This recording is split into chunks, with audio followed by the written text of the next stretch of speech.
Voilà qui est mieux. Voilà, petite assortie. Comme d'hab, toujours coiffée, toujours au max. Attendez, je mets ma capuche, ça fera peut-être mieux. Voilà, incroyable. Donc, je prends le micro. Attendez. Ah, ça fait trop longtemps que je vous ai pas parlé, ça fait trop plaisir. Petit micro. Juste pour faire Zarma. Plus pour faire genre. Donc, premier degré, j'espère que vous allez bien les amis. Comme je vous ai dit, ça fait pas mal de temps que j'ai pas pris la parole sur ma chaîne. Il est grand temps de le faire. Bientôt mon anniversaire, si Dieu veut, dans quelques jours, voilà. Et ouais, je vais fêter mes 28 ans. Waouh, ça passe trop vite. Ça fera exactement aussi 18 jusqu'à 28, ça fera 10 ans. 10 ans que je marche avec Dieu. Des hauts, des bas. Beaucoup de bas, mais aussi beaucoup de hauts. Je sais pas du tout ce que je vais vous dire dans cette vidéo, donc je prie vraiment que tu sois au contrôle, parce que faire une vidéo juste pour faire une vidéo c'est pas très utile. Donc voilà, en vrai il y a beaucoup de choses qui se sont passées. Déjà je suis vraiment contente d'être encore là avec tout ce qui s'est passé. Je pense que je vais vous faire un petit testimony sans rentrer grave dans les détails, mais voilà, en gros j'allais pas bien, j'étais fatiguée, il m'arrivait des choses horribles. J'ai porté plainte et malheureusement les personnes qui m'ont fait des choses horribles, il n'y a pas eu de suite en fait, malgré les preuves et tout. Donc voilà, j'ai voulu sauver une vie, j'ai voulu sauver la vie d'une petite fille en signalant des choses et vas-y, ils ont pas fait leur travail, mais je vois que Dieu qui a vu ce qui s'est passé dans le secret de ce moment qui était horrible, juste pour moi comme pour la petite, fera quelque chose. Passons. Oh, parce que sinon je vais faire une crise d'angoisse devant vous et c'est clairement pas le but. Donc voilà, il s'est passé des choses horribles pour moi. Comme je vous avais déjà dit, enfin je sais pas si je l'avais déjà mentionné, mais je pense que oui. Tout ce qui est fumette, fumée, etc. Autre chose que la cigarette, donc de la drogue, tout ça, c'est... Voilà, pour moi, c'est juste pas possible en fait. Par rapport à ma personnalité, par rapport à mes traumas, par rapport à mes pathologies, je peux pas me permettre de fumer en fait. Donc, de la meth, du shit, de la beuh, voilà, vous avez compris. Et en fait, comme c'est une période très compliquée, je trempais un peu dans ces choses-là. Sauf que bien souvent, je me retrouvais à fumer de la résine ou des trucs pourris. Et du coup, ça me déclenchait vraiment des gros bad trips et des grosses crises d'angoisse. Et je me suis retrouvée avec le crâne qui était littéralement en train de saigner. Je saignais du milieu du crâne jusqu'à là. Et donc du coup, on a dû appeler les ambulances. Et il y a eu un choix qui a dû s'imposer.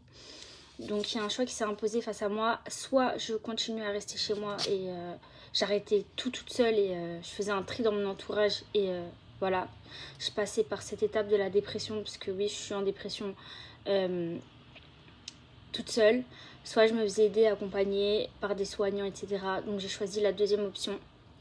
Même si j'ai foi et je sais que Dieu est grand et que Dieu peut faire des miracles à lui tout seul, parfois il faut que dans l'ordre humain, dans l'ordre terrestre, il y a des personnes qui nous accompagnent. S'il y a des gens qui se sont formés pour être médecins, pour être soignants, pour être infirmiers, c'est pas pour rien. Donc c'est Dieu qui leur a donné la sagesse pour faire ce travail. Donc voilà. Du coup, j'ai dû aller me faire... comment dire, je suis allée me reposer en clinique de repos. Et alors là, ça a été 3 mois où je me suis retrouvée les premiers mois, enfin le premier mois complètement shootée, c'était pas les bons médicaments, je faisais des crises, j'étais vraiment comme possédée, je vous jure, je faisais n'importe quoi. En gros, je renversais les bancs à la clinique. En fait, j'avais une rage qui me saisissait, indescriptible. C'est comme si tous mes vieux traumatismes y ressortaient et du coup, je faisais n'importe quoi à la clinique. Franchement, j'étais pas dans mon état normal. Et spirituellement, là-bas, c'était très dur. Parce qu'il y avait de tout en fait. Il y avait de tout. Il y avait des personnes qui venaient là juste pour se reposer. Il y en a qui venaient là parce qu'elles étaient diabétiques. Il y en a qui venaient là parce qu'elles étaient accro à la drogue. Il y en a qui venaient là parce qu'elles avaient des penchants sexuels bizarres. Il y avait de tout.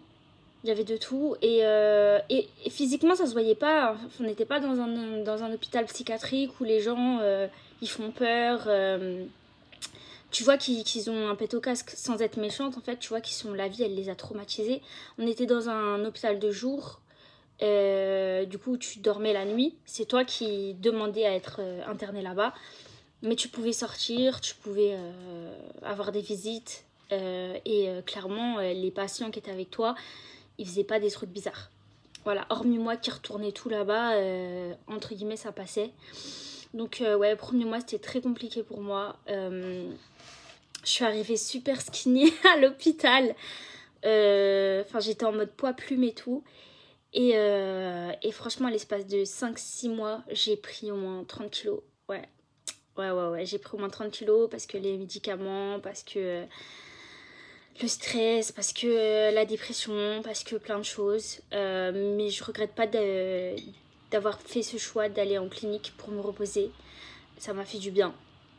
J'ai rencontré des personnes incroyables. J'ai pu faire un travail sur moi qui est incroyable. Et j'ai pu voir Dieu à l'œuvre parce que un moment, je sais pas ce qui s'est passé. J'avais fumé, enfin quelqu'un m'avait fait fumer et tout, et en fait cette personne, c'était une personne qui prend de la coke, tout ça, et elle m'avait dit si tu sais pas fumer ou si tu fais des bad trips, fume pas. Et moi j'étais là en mode je vais impressionner, tout ça, donc ouais, je fume. Les amis, quand je vous dis j'ai même pas fumé la totalité du joint, j'ai dû fumer 3-4 lattes vite fait, et j'ai fini dans un bad trip horrible. Où pour moi j'étais morte. J'envoyais des messages aux gens, je disais que j'étais morte, je disais qu'il fallait qu'ils prient pour moi, que je voulais pas aller en enfer et tout, puisque j'avais un peu lâché la foi. Je me suis retrouvée aux urgences avec ma Bible, dans un mur où il n'y avait pas de lumière, enfin cloîtré entre 4 murs, je pouvais pas sortir de la pièce, il y avait juste un lit, un drap, il n'y avait pas de manger, il n'y avait pas de nourriture, il n'y avait pas à boire, j'avais pas mon téléphone. J'étais en mode mais qu'est-ce que je fais là? Donc j'étais shootée aux médicaments, donc je faisais que dormir, tout ça. Et chose qui est vraiment mais incroyable les amis, et je vous jure que je mens pas, c'est que je suis allée à l'hôpital, enfin ils m'ont amenée de force à l'hôpital aux urgences.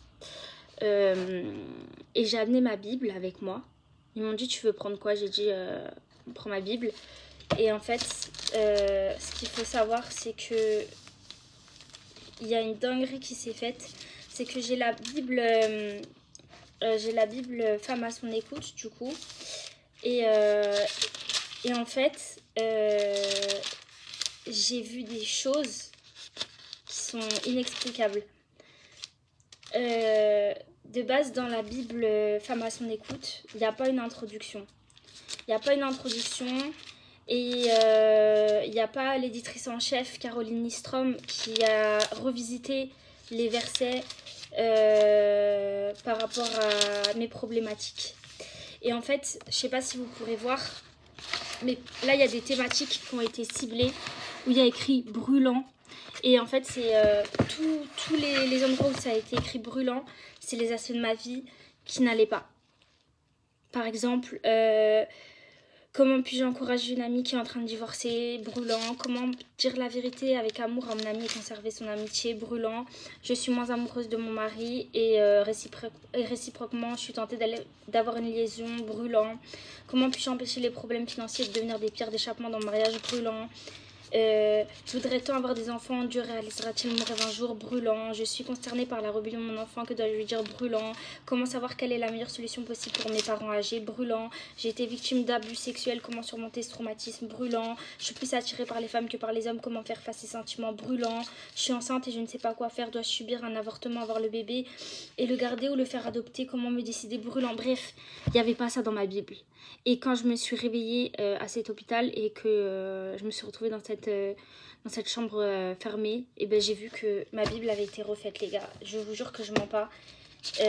Dieu m'en est témoin. Il n'y avait pas du tout ça avant dans ma Bible, en fait. C'est des pages qui ont été rajoutées.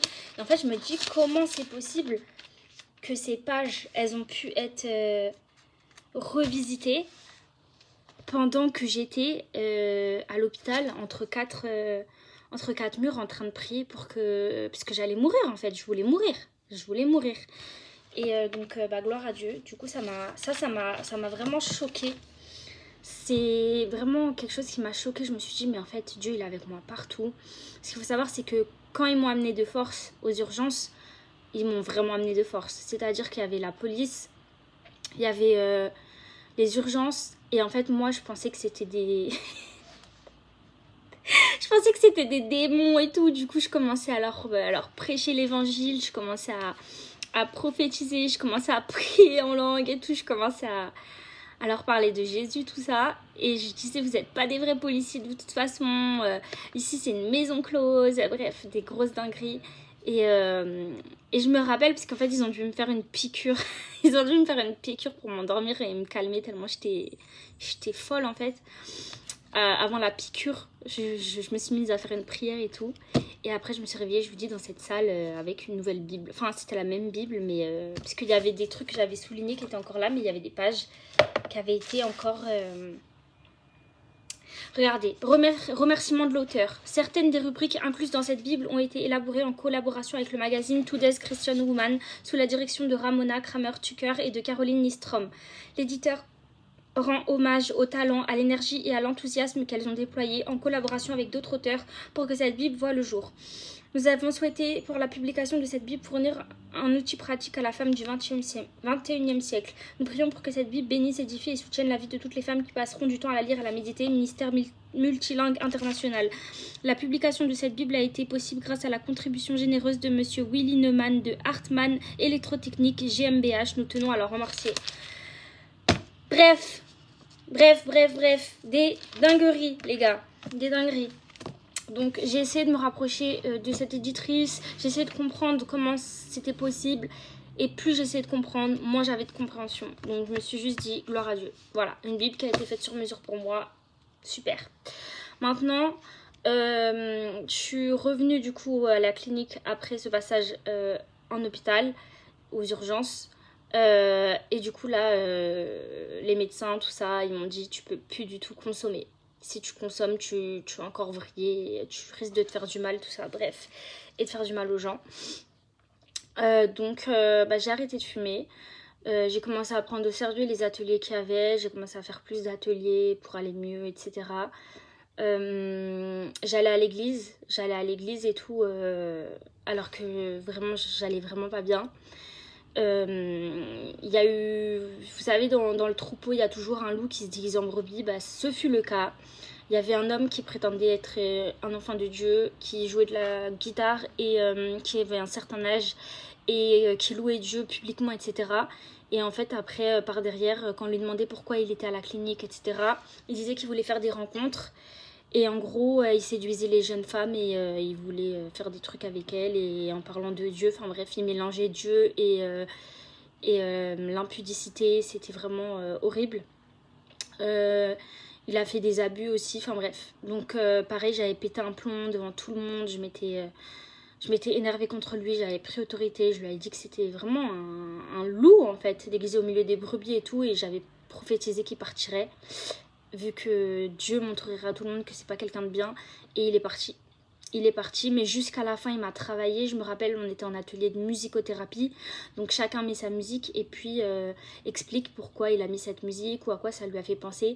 Et je me rappelle en fait que avant qu'il parte, je savais pas qu'il allait partir. Enfin, je savais, mais je savais pas quand. Parce que j'avais confiance en ce que j'avais prophétisé, en ce que Dieu m'avait confié et confirmé qu'il partirait, qu'il y aurait justice par rapport à ce qu'il faisait. Vraiment, c'était un combat spirituel parce qu'on était... Enfin, en fait, j'avais des croyants à la clinique, mais des personnes qui étaient en feu pour Dieu, il n'y en avait pas beaucoup. Déjà, on se retrouve dans une clinique, chacun a des esprits, des trucs bizarres, en dehors de ça, des fardeaux de malades. Chacun revient de quelque chose de difficile. Et donc, du coup, spirituellement, c'était très lourd. Et bref, et on était en musicothérapie. Et en fait, je me rappelle que le dernier message qu'il m'a transmis, c'était en mode... il a mis une musique et en fait il me disait, il me regardait quand il a expliqué pourquoi il l'avait faite. Il disait en tout cas si un jour... Oh, j'ai perdu mon truc. Vous m'avez même pas dit, j'ai perdu mon truc. Bah c'est pas grave, je fais ça. Voilà. Il m'a dit si un jour... C'était quoi la phrase? C'était en mode si un jour tu me cherches, tu sais où me trouver. Si un jour, en gros, tu veux juste te reposer et voir les choses s'améliorer dans ta vie. Tu sais où me trouver. Si un jour, en mode, comme quand le diable il vient tenter Jésus dans le désert et qu'il lui dit, ouais, fais ci, fais ça. Bah, c'était un peu un message en mode subliminal, en mode, si tu veux retrouver la vie facile et pactée, en fait, tu sais où me trouver. Et je vous jure que vous allez pas... Je sais qu'il y en a, ils vont pas me croire par rapport à ce que je dis, mais je vous assure que c'est vrai. Et en fait, ce qu'il faut savoir, c'est que le diable, il me travaillait beaucoup sur tout ce qui est pacté, sur tout ce qui est... faire clairement alliance avec lui, pour être connu, pour avoir de l'argent, pour avoir la célébrité et tout. Et plusieurs fois, j'avais pacté en fait. J'avais pacté sans rentrer dans les détails. Et à chaque fois, je me repentais. Et d'où cette fois à l'hôpital où j'ai cru vraiment que j'allais mourir et que j'allais aller en enfer. Puisque j'avais encore pacté et tout. Et je rentrerai pas dans les détails. J'ai pas sacrifié des gens. J'ai pas fait des trucs bizarres. Enfin, j'ai fait des trucs bizarres, mais j'ai pas sacrifié des gens. J'ai pas... voilà. Je me faisais surtout du mal à moi-même. Et en gros, je déshonorais Dieu, quoi. Voilà. Mais c'était pas... voilà. On n'était pas allé jusqu'à tuer des gens, quoi. Voilà. Je pense que YouTube, ils vont censurer ma vidéo. C'est pas possible. Ce que je veux dire, c'est que quand tu invoques les forces du mal, quand tu invoques tout ce qui ne vient pas de Dieu, il y a des levels, tu vois. Et on va dire que moi... Je peux pas citer de nom, mais j'ai invoqué des personnes qui travaillent dans le mal, qui œuvrent pour le mal, qui sont très conscientes de ce qu'elles font. Et c'est des personnes, en tout cas notamment une qui chante, qui est très connue. Et je l'ai invoquée plusieurs fois, même à la clinique et tout. Et je sais que il y a la moitié des personnes qui ne me croiront pas, qui diront que je suis folle. Et en vrai, je m'en fiche. Si je fais ce témoignage, c'est vraiment pour rendre gloire à Dieu, puisque je témoigne de ce que j'ai vécu. Donc, vous le croyez ou pas, c'est pas mon problème. Mais en tout cas, je vous assure que j'avais fait en tout cas des pactes pour pouvoir être connue, chanter, tout ça. Voilà. Donc, j'avais invoqué des personnes, et, dont un chanteur qui est connu. Et voilà, j'avais dû faire des choses pas très chrétienne pour avoir sa validation. Voilà, je peux pas rentrer plus dans les détails, puisque après, s'il y a des personnes de ma famille qui écoutent ça, j'ai pas envie non plus de leur foutre la honte. Mais c'est allé très loin cette histoire. C'est allé très loin et ça aurait pu aller encore plus loin. Mais on arrivait à un stade quand même où je m'étouffais avec... en fait, il y avait une caméra dans la clinique. Et en fait, tu sais pas si en gros ils te filment ou pas. Mais en vrai, tout est filmé. Il y avait une caméra et le soir, en fait, je marchais sur mon lit et je prenais le rideau et en fait, je m'étranglais en train de chanter sur les chansons de ce mec-là, de cette personne-là, que j'avais invoqué. Et en fait, ça allait de plus en plus loin, en fait. C'était n'importe quoi. Franchement, c'était la psychiatrie pour le coup. Là, c'était vraiment la psychiatrie. J'avais l'impression que j'étais invincible, que j'étais... franchement, je sais pas comment vous expliquer. Je vous jure, je rencontrais des personnes. J'avais l'impression que c'était irréel, en fait. J'avais vraiment l'impression que c'était irréel. Il y avait plusieurs personnes qui chantaient super bien autour de moi et tout. Et j'avais l'impression qu'on était en compétition pour pouvoir... en gros, avoir notre pacte signé en mode ouais, tu vas chanter, tu vas être quelqu'un de connu, tu vas sortir de cette merde et tout, sans Dieu. Et enfin bref, Dieu m'a gardée et pour ça j'en suis reconnaissante. Donc voilà, je me suis reprise en main, j'ai eu les bons médicaments, donc ça m'a calmée.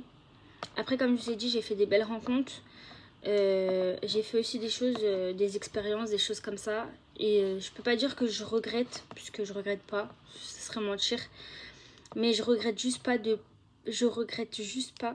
Enfin non, je regrette... Ouais bah non, en fait, je regrette juste pas... Bon, en vrai, je regrette juste pas tout ça, mais je suis vraiment contente de pas être allée plus loin. Parce que vraiment, j'aurais pu aller plus loin. Il y a des personnes que j'ai connues là-bas qui ont très très mal fini. Malheureusement, parce que les fréquentations, ça fait beaucoup. Parce que quand t'es pas conduit par l'Esprit de Dieu, bah, le diable... Moi, je vous dis, il y avait de la coke matin, midi et soir à 2 mètres de moi, en fait. Et j'aurais pu finir dans des choses plus sombres. Donc, voilà. Donc, voilà. La partie clinique, on passe. Je suis sortie parce que j'allais mieux, tout ça. Je recommençais à aller à l'église, je recommençais à avoir foi en Dieu et tout. Juste après, je suis partie en vacances avec ma mère et mon grand-père. On a été au Portugal et tout. Et après, je suis rentrée et là, je le sentais pas.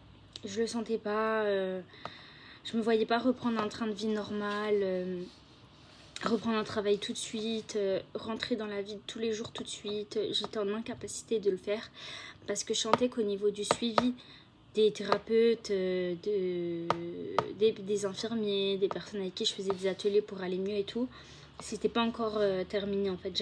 J'étais qu'à mon commencement en fait. Donc j'ai demandé à me faire hospitaliser dans un hôpital, enfin dans une clinique du coup, juste à côté de là où j'étais. Sauf que pour le coup, je ne dormais pas là-bas. C'était ça la différence, c'est que je ne dormais pas là-bas. J'y allais juste pour faire des ateliers, etc. avec des professionnels, nanana. Donc voilà. J'ai rencontré des personnes vraiment qui m'ont surprise. En fait, tu te dis que c'est des gens normaux. Enfin, c'est des gens normaux qui ont vécu des choses horribles et en fait, ils doivent se faire soigner pour le mal qu'on leur a fait. Et c'est vraiment super triste. Parce qu'à côté de ça, t'as les bourreaux qui sont en liberté et qui font ce qu'ils veulent.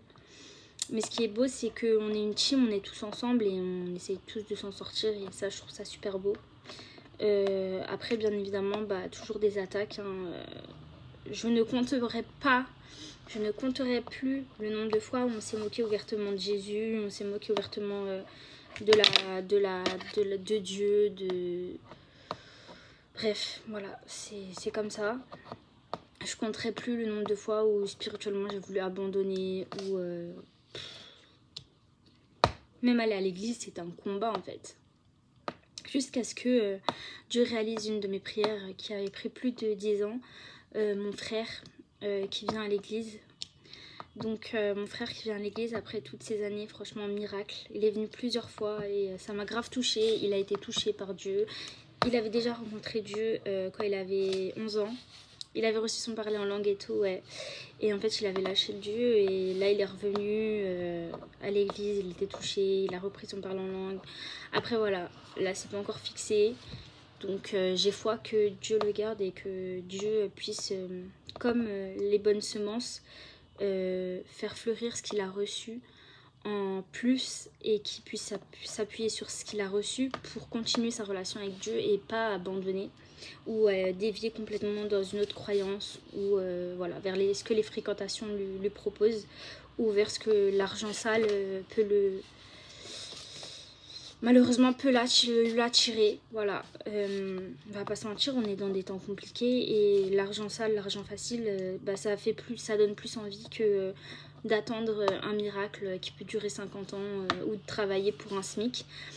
Mais voilà, j'ai foi en Dieu et j'ai foi en ce qu'il m'a promis et je sais que ma famille sera sauvée, je sais que moi et ma famille nous serons sauvés. Voilà, je fais confiance à Dieu. Donc voilà, je me suis dit, t'as pas vécu tout ça pour rien, parce que regarde, ton frère il revient à l'église, toi tu reviens à l'église, j'ai pu amener des personnes de la clinique à l'église. Il y a des personnes qui avaient soif de Dieu et qui ont pu être à l'église, des personnes qui faisaient des tentatives de... Voilà, tous les 3 jours en fait. Et j'ai pu les amener à l'église et elles ont pu se sentir mieux. Et je dis pas que c'est grâce à moi, mais je dirais juste que Dieu m'a utilisé pour amener ces personnes à l'église. Et donc voilà, il y a quand même des victoires. Je me suis dit que si j'avais été placée là-bas, il y avait aussi une raison. Ce qu'il faut savoir, c'est que quand j'étais là-bas, je parlais pas beaucoup de Dieu, mais en tout cas quand je suis rentrée dans ma chambre, il y avait des versets collés au mur et tout. Et je me rappelle, il y avait même une croix, vous savez, un collier en croix. Je l'avais mis sur mon lit et en gros, il y a une personne du personnel qui est venue et qui s'est assise, qui a vu la croix et qui s'est assise dessus en mode avec du mépris quoi. Et je me suis dit, ah ouais, ok. Et donc moi j'ai redouté d'efforts avec la force de Dieu bien sûr. Et il y a des personnes qui sont venues parler à des personnes que j'avais amenées à l'église pour leur dire est-ce que tu peux demander à Maëva qu'elle me passe une Bible, est-ce que tu peux demander à Maëva qu'elle me passe un livre de rappel, est-ce que tu peux me demander à Maëva des choses sur Dieu et tout. Donc je distribuais des livres, je faisais des tableaux chrétiens pour des personnes. Voilà, il y avait vraiment plusieurs personnes de la clinique du coup qui se retrouvaient avec des choses de Dieu dans leur chambre, et spirituellement bah du coup ça les aidait, mais du coup les personnes qui étaient des aides-soignants qui étaient pas forcément croyants et que bah du coup l'ennemi utilisait pour nuire, bah ça leur plaisait pas en fait, ça leur plaisait pas. Mais j'ai pas été convoquée en mode Maëva tu fais du prosélytisme ou je sais pas quoi, ici c'est un établissement laïque, non, j'ai pas eu ça. Par contre j'ai eu des autres combats du coup par la suite, mais voilà. Donc voilà. Donc 20 minutes que je parle de l'aspect clinique, mais c'est quelque chose qui m'a marqué et que j'en ai parlé sur mon Patreon. C'est quelque chose qui m'a fait du bien. Franchement, ce temps de repos m'a fait du bien. Voir qu'il y avait des personnes aussi détraquées que moi à l'intérieur de leur cœur, ça m'a fait du bien. Mais ce qui m'a fait mal, c'est de voir toutes ces personnes qui n'ont pas Dieu. Et en fait, tu te dis, mais elles n'ont pas Dieu. Du coup, bah, leur vie, elle est encore plus compliquée. Genre tu te dis déjà moi c'est chaud et tout alors que j'ai Dieu, mais alors imagine les personnes qui n'ont pas Dieu. Donc en fait j'ai vraiment vu la réalité des choses. En fait j'ai vraiment vu des âmes qui se perdaient, j'ai vraiment vu des choses mais horribles. Des gens qui étaient comment dire, alourdis par des principautés, des choses, mais franchement c'était des folies. Enfin bref, donc voilà. Mais je regrette pas ce passage comme je vous ai dit. Donc après j'ai été en hospice jour, tout ça, bref. Et voilà, je veux juste dire que être croyant, ça signifie pas que tout est bien, ça signifie pas que tu vas pas vivre des dingueries, ça signifie pas que t'as l'immunité. Bien évidemment, t'as l'immunité si t'as accepté le Christ comme Seigneur et Sauveur pour aller au paradis, mais t'as pas l'immunité que jamais il t'arrive quelque chose, que tu sois au mauvais endroit au mauvais moment et qu'il t'arrive pas des choses extrêmement dures et horribles qui plus tard te serviront pour la gloire de Dieu, parce que Dieu bah, il va te guérir ton cœur et tu vas pouvoir témoigner que malgré toutes les horreurs que tu as vécues, bah, c'est Dieu qui t'a gardé, comme moi je le témoigne, puisque vous n'avez pas idée du nombre d'horreurs que j'ai subies, du nombre de trahisons que j'ai subies, du nombre de fois où mon cœur il a été cassé, du nombre de personnes qui m'ont trahi, utilisé, volé, souillé, arnaqué. Vous n'avez pas idée en fait. Vous n'avez pas idée et seul Dieu sait, mais voilà, je sais que par rapport à tout ça, c'est pour sa gloire. Donc je regrette pas. Donc on peut être chrétien et avoir des problèmes de santé mentale. Ça signifie pas qu'on est des brebis que Dieu rejette ou qu'on doit nous rejeter, non. Ça signifie pas non plus qu'on est notre pathologie. Je m'explique, je ne suis pas ma dépression, je ne suis pas mes troubles, je ne suis pas mes traumatismes. Je suis une enfant de Dieu avant tout. Il y avait des boiteux qui suivaient Jésus et il y en a que Jésus il a soigné, d'autres non. Mais dans tous les cas, il les a sauvés. Mais c'était quand même des boiteux. Dieu le dit d'ailleurs dans sa parole, il dit que les boiteux, les aveugles et tout, ils ont plus de chances d'accéder au paradis, au ciel, que les personnes ultra riches. Voilà. Parenthèse fermée. Je dis pas qu'il faut du coup être pauvre ou vouloir être pauvre, mais que du coup voilà, c'était des boiteux, mais avant tout c'était des enfants de Dieu. C'était des prostituées, mais avant tout c'était des enfants de Dieu. Donc je suis en dépression, mais avant tout je suis enfant de Dieu, tu vois. Genre quand je vais aller au ciel, Jésus va pas dire ah la dépressive elle est là, ouais, non. Il va dire ma fille elle est là, tu vois. Malgré sa dépression, elle est restée sur le bon chemin, c'était dur, mais elle est restée. Et voilà, j'aimerais encourager des personnes, parce qu'on va pas se mentir, on est tous dans des... La vie en France, elle est compliquée, la vie de nos jours, elle est compliquée. Avoir la foi de nos jours, c'est compliqué. Ne pas aller vers le vice, c'est compliqué. Être jeune, quand je dis la jeunesse, entre 15 et 30 ans, c'est compliqué. T'as des tentations partout, on est dans un monde de malades. Donc vaut mieux pas trop en savoir, parce que plus t'en sais, plus t'es dégoûté de ce monde et plus tu te dis mais Seigneur pourquoi en fait. Donc voilà. Je sais plus, je m'égare. Mais en tout cas, voilà, c'est tout ça pour dire que tu peux très bien avoir foi en Dieu et te sentir seul, te sentir abandonné, te sentir triste, faire une dépression, ne pas te remettre d'un deuil, être traumatisé par une rupture amoureuse, être en couple et avoir des addictions, vouloir tromper ta femme. Bref, c'est... Je dis pas que c'est normal, mais ça fait partie de l'ère dans laquelle on est en fait. Et pour s'en sortir justement, bah, il faut se rapprocher de Dieu par la parole. Il n'y a que la parole, les amis, qui peut nous aider. Je dis ça, mais je lis pas ma Bible tous les jours. En tout cas, je ne le fais plus. C'est vrai qu'avant, j'avais une relation avec Dieu qui était très intense. Je pouvais passer des jours et des jours entiers à écouter des prédications, à lire ma Bible, à jeûner, à écrire des choses pour Dieu, des poèmes, des prières, des chants. Juste, je mettais la musique et je chantais, l'atmosphère qui changeait, la présence de Dieu qui descendait. J'ai déjà vu des anges grâce à Dieu. J'ai déjà vu les pieds de Jésus. Non, mais des dingueries. Mais j'ai déjà senti spirituellement la présence des anges et tout. C'était incroyable. Mais voilà, actuellement je suis en train de tout faire pour me relever, pour essayer de remonter la pente, comme on dit. Et je sais que Dieu n'en a pas fini avec moi. Ce n'est que le début de mon histoire. Mes traumas ne me définiront jamais. Et toutes les personnes qui m'ont fait du mal, au final, elles ont contribué à faire en sorte que Dieu m'élève encore plus. Et donc voilà, si tu as des problèmes, sache que tu n'es pas seule. Si tu te poses des questions sur pourquoi tu vis ça, tu n'es pas seule. Si tu es une fille et que tu aimes les filles alors que tu crois en Dieu, bah, je suis déjà passée par là. Inversement, si tu es un garçon, bah, Dieu peut comprendre. Après, le but, c'est pas de vous dire que tout est ok. C'est juste de vous dire que Dieu peut vous aider. On est combien aujourd'hui, en tant que jeune, à ne jamais avoir fumé? Presque tout le monde a déjà fumé, presque tout le monde se drogue pour oublier. Parfois ça va passer par le sexe, parfois ça va passer par l'alcool, parfois ça va passer par les drogues dures, parfois ça va passer par les drogues douces, parfois ça va passer par de l'idolâtrie. Voilà, il y a toujours quelque chose malheureusement qui veut nous empêcher d'être pleinement en paix et 100% avec Dieu. Mais les amis, il faut s'accrocher. Dans les derniers temps, c'est compliqué. On entendra parler de guerre, on entendra parler du retour de Jésus, on entendra parler de prophètes qui sont passés pour Jésus, on entendra parler de plein de choses. L'amour des gens, il va se refroidir. Et ça, je l'ai vu, hein. Franchement, je l'ai vu et on est en plein dedans. Donc, les gars, faut qu'on soit fort, faut pas lâcher, même si c'est dur.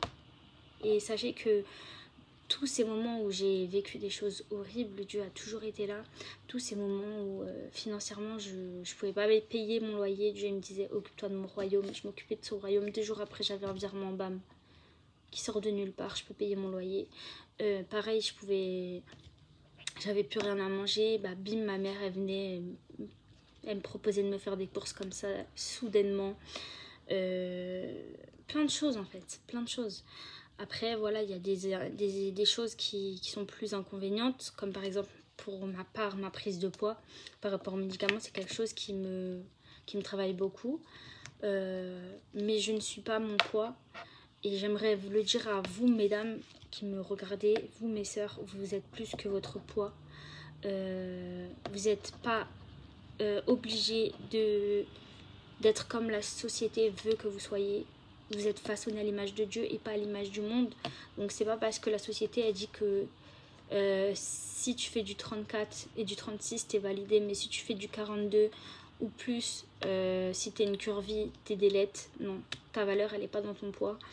Et faut surtout pas que tu te dises que vu que t'es trop maigre ou vu que t'es trop en chair par rapport à ce que la société elle dit, t'as pas le droit d'avoir ton style, t'as pas le droit de t'aimer toi-même, t'as pas le droit d'avoir confiance en toi. C'est faux, c'est faux. Moi là, Dieu me travaille beaucoup dans le sens où j'ai pris du poids, mais vas-y, je veux pas me laisser... Déjà en dépression, c'est dur de prendre soin de soi, mais je veux pas me laisser mourir, je veux pas m'empêcher de m'habiller comme je veux, de faire ce que je veux parce que j'ai pris du poids, tu vois. Je me dis, vas-y, non, je refuse que, vu que j'ai pris du poids et qu'aux yeux de la société, je suis une personne un peu trop en chair, etc. Je reste dans la noirceur, je reste... en fait, je renie qui je suis. Moi, j'aime trop les couleurs pastel, colorées, tout ça. J'aime trop accorder mes vêtements.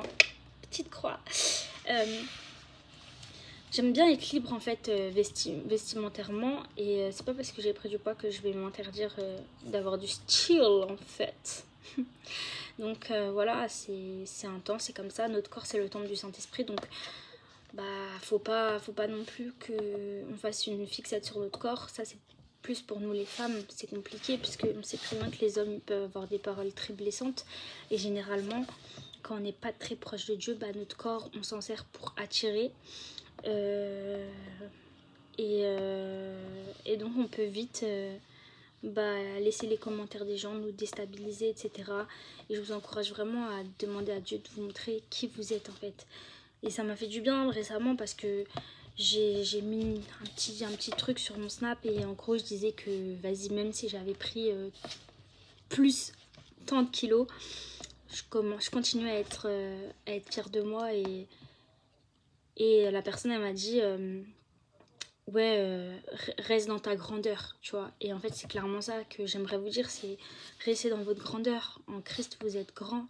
Et si toi tu m'écoutes, t'es musulmane, t'es athée ou tu sais pas trop et que ça te parle, tout ce qui est drogue, abus, bref, tout ça, dépression, jalousie, cœur brisé, anorexie, troubles alimentaires, bref, tout ça, bah, tu peux t'en sortir en fait. T'es vraiment pas seule. Et c'est pas une honte que d'aller en clinique pour te reposer. C'est pas une honte que de dire à ton médecin traitant que vas-y, là, t'as besoin de te reposer, t'as besoin d'être en arrêt maladie. Parce qu'à ton travail, tu fais un burn-out parce que les gens ils te respectent pas et que tu dois faire le travail de tout le monde. C'est pas une honte en fait. Tu vois, c'est pas une honte de demander de l'aide autre que à l'église ou à Dieu, tu vois. Moi, les gens, quand j'ai été à l'hôpital, il y avait les pasteurs principaux de l'église où j'étais qui priaient pour moi et tout en sachant que j'allais aller en clinique en fait. Ils me disaient pas ah mais du coup tu fais pas assez confiance à Dieu, tu vas en clinique, tu déshonores Dieu, non. Ils me disaient bah ok, profite de ce temps pour te reposer, essaie de rester proche de Dieu et guéris ton cœur en fait, tu vois. Nous on prie pour toi, ça c'est l'amour, ça c'est le vrai. Les gens qui vont vous juger parce que vous avez des traumas, parce que vous suiviez pas, en fait, vous rentrez pas dans le moule, tu vois. Moi, je me rapproche de la trentaine, j'ai pas encore d'enfant, j'ai pas encore de mari, ça arrive, au nom de Dieu, mais tu vois, aux yeux de la société, je suis pas stable, aux yeux de la société, j'avais un CDI, je l'ai perdu, je suis pas propriétaire d'un logement, j'ai pas une voiture à 40 000 euros, j'ai pas de gosse, j'ai pas de mari, au niveau du ministère, je sers pas. En tout cas, je sers plus. Les gens ils vont me dire, mais ta vie, elle est pourrie. Genre, vraiment. Je gagne pas des millions, j'ai pas un compte épargne où j'ai plus 50 000 euros, tu vois. Mais je me fie pas à ça. Je me fie pas à ça. Je me fie à ce que Dieu me dit et en ma valeur aux yeux de Dieu, tu vois. Et c'est pas facile tous les jours. C'est pas facile tous les jours. Aussi récemment, quelque chose qui m'a marqué, c'est la capacité de Dieu de préparer mon cœur à affronter le mariage de mon ex, premier amour qui s'est marié du coup, donc félicitations à lui et à sa femme, que Dieu les protège. Mais du coup, si ça aurait été 2 ans en arrière, j'aurais été incapable de faire face à ça. Je pense que ça m'aurait amené dans beaucoup de mauvaises choses, alors que là, je l'ai su, bah... J'étais pas choquée, j'étais juste un petit peu déçue du comportement de mon ex-premier amour vis-à-vis de moi pendant tout ce temps et même après son mariage. Donc j'ai remis ça entre les mains de Dieu. Et voilà, mais du coup je me suis pas écroulée. Alors que je me rappelle il y a 2-3 ans, quand je m'imaginais entendre qu'il était marié, je pouvais m'évanouir. Vraiment, on était à un gros stade au niveau des liens, on était comme ça. Là, vraiment, tous les liens, ils ont bien été brisés et Dieu m'a vraiment portée. Il m'a vraiment porté. Du coup, quand j'ai appris ça, je me suis pas effondrée, sachant que ça faisait 11 ans que je priais pour que ce soit lui l'homme de ma vie. Que quand Dieu l'a enlevé de ma vie, quand j'avais 17 ans, parce que c'était une idole et qu'il allait me convertir à l'islam, clairement. Et ça a créé une grosse blessure dans mon cœur d'abandon, puisqu'il m'a lâché du jour au lendemain, tout ça. Dieu me disait t'inquiète, je m'occupe de lui, et moi pendant 11 ans j'étais là, je priais pour que Dieu le sauve et pour ça soit mon mari. Et en fait ça n'a pas du tout été le cas. Et en fait quand je l'ai su, j'ai pas été en mode ouais Dieu tu m'as menti, tu m'as trahi, non. Je me suis juste dit ok, gloire à Dieu. Par contre maintenant Dieu fait le taf, sauve-le, et je vais plus prier. Il a une femme, donc je vais plus prier pour que ce soit lui l'homme de ma vie. Et en fait, tu m'as ouvert les yeux sur plein de choses qui ne seraient pas passées si je me serais mariée avec lui, tu vois. Si tu aurais permis qu'il revienne vers moi, en fait, il aurait gâché ma vie. Donc je comprends mieux pourquoi tu n'as pas permis toutes ces années. Et même si son comportement, il me fait mal, au final, son comportement permet que je me rapproche de toi, en fait. Donc merci. Pareil, la mort de mon ex, avec qui j'étais restée presque 3 ans, c'est quelque chose qui m'a...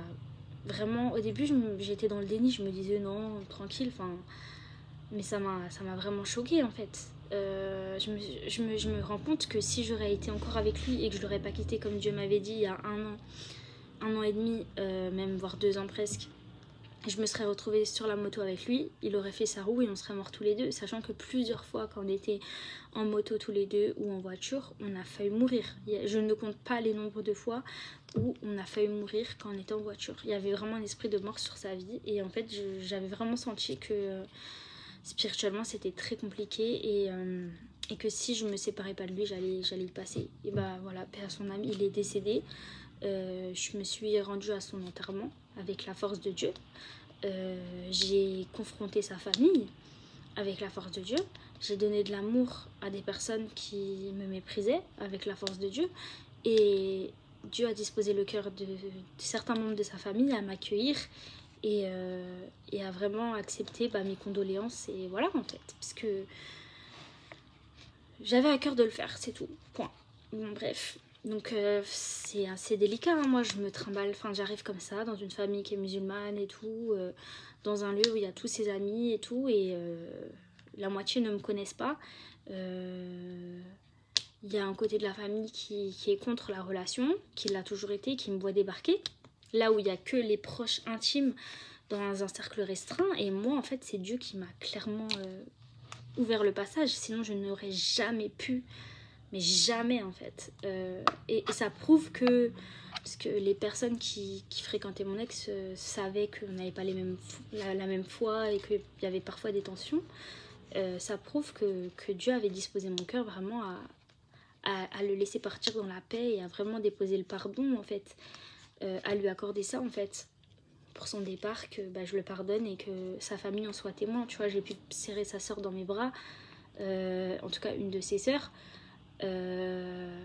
alors que j'aurais pu juste dire tu vois, avec le mal qu'il m'a fait, tu l'as tué, tu vois. Mais non, c'est pas de Dieu de dire ça, c'est pas de Dieu de faire ça. Peut-être que c'était son heure ou pas, mais dans tous les cas on ne souhaite pas le mal, tu vois ce que je veux dire.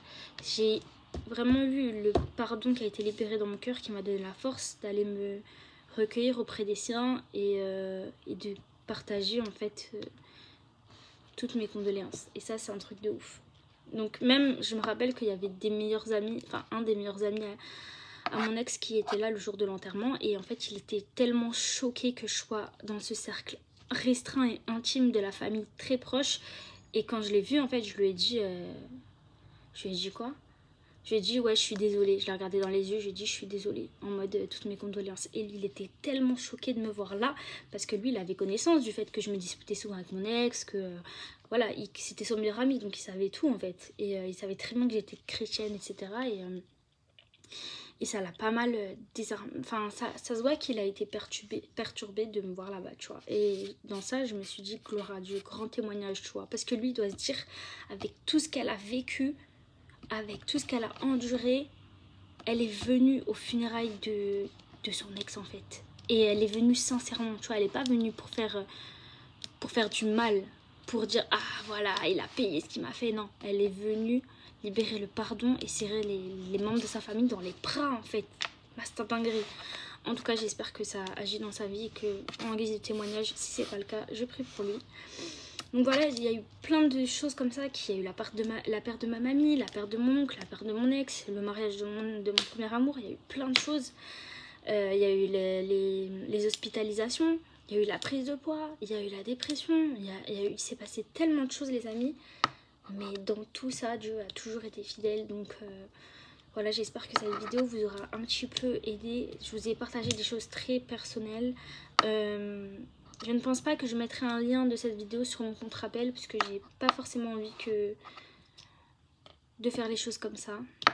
En tout cas, voilà, sachez que vous n'êtes jamais seul, que Dieu vous aime et qu'il faut oser demander de l'aide quand ça va pas, ok? Et Dieu peut vous envoyer de l'aide qui vient de n'importe où. Il peut vous tendre la main au travers de personnes auxquelles vous ne penserez jamais en fait.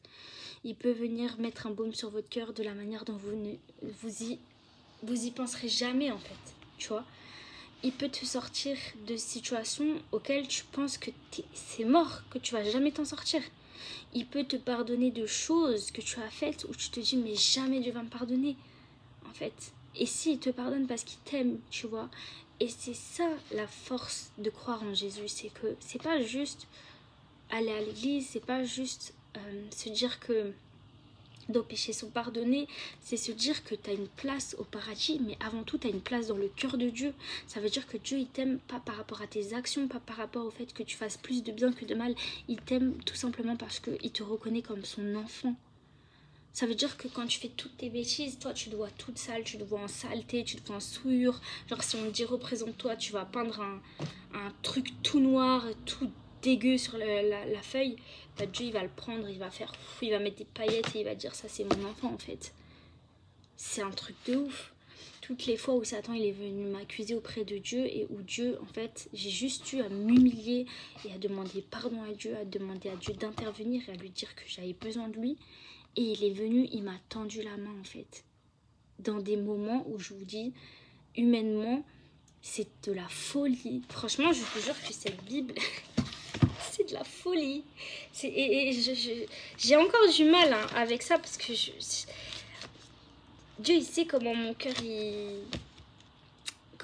il est perturbé par cette chose.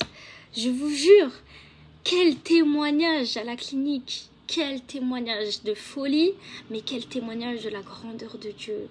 De se dire purée, jusqu'à le diable, il est venu à la clinique pour me tuer. Il m'a envoyé des faux pasteurs, des gens chelous, des gens qui sont des loups déguisés en agneaux et tout pour te tuer en fait, tu vois, pour manger les plus faibles, clairement, pour te séduire. Et toi, t'as réussi à faire partir ces gens-là avec l'aide de Dieu. Tu as réussi à montrer aux gens que Dieu il existe. À des personnes qui veulent se mettre fin à leur jour tous les 3-4 jours, que Dieu il peut les aider. Tu as pu apporter un peu de Dieu, tu vois. Quelle fierté les amis. Juste pour ça, je peux pas avoir honte de mon parcours. Ça serait déshonorer Dieu, tu vois. Dieu il peut passer par tellement de choses pour toucher des gens. Et c'est vrai que parfois c'est un peu comme les rejetés de la Bible, tu vois. Il y avait des personnes avec qui Jésus traînait, c'était clairement les rejetés de la ville, les prostituées, les pharisiens, les collecteurs d'impôts, les pécheurs qui voulaient rester avec eux. Mais Jésus, tu vois, il leur a donné une chance et il a vu leur détresse. C'est un peu ce qui s'est passé à la clinique Dieu. Il avait vu la détresse de ces personnes, mais il voyait qu'il y avait personne qui pouvait envoyer pour les aider, tu vois. Et il envoya Maëva, voilà. Donc, à quel prix? Mais ouais, voilà. Là où Dieu m'appelle, moi j'y vais. Hein, et ça m'a fait du bien, tu vois. C'est pas juste il m'a envoyé, il m'a laissé. Non, il m'a soutenu. Et j'ai vécu des expériences. Et j'ai vu vraiment la main de Dieu agir. Franchement, ça, je peux pas mentir, tu vois. C'est pour ça qu'à chaque fois, même quand je suis en down et que j'ai envie d'abandonner, je me dis quoi? Je me dis, mais tu peux pas abandonner. Regarde tout ce que Dieu il a fait dans ta vie. Regarde tout ce que Dieu il a fait dans ta vie. Regarde tout ce que Dieu il fait, tu vois. Je vous jure, regarde par tout ce par quoi tu es passé. Tu es encore là, tu es debout, tu as encore la force. C'est une dinguerie. C'est une dinguerie. Même quand tu es en dépression, Dieu te donne la force de te réveiller un jour de plus. Et au lieu de dire, oh purée, pourquoi je suis pas morte dans mon sommeil, tu te dis, vas-y. Encore un jour où Dieu me donne la chance d'aller mieux, de prendre soin de moi, de prendre soin des autres. C'est une dinguerie. Vaut mieux penser comme ça que penser en mode ah, la vie elle est nulle, elle est pourrie, tout ça. Ouais, la vie de nos jours elle est pourrie, hein. Bien évidemment. Tu peux même être marié, avoir tout ce que tu veux dans la vie, mais tu vas sentir un vide dans ton cœur. C'est Dieu et ça sera toujours Dieu la solution.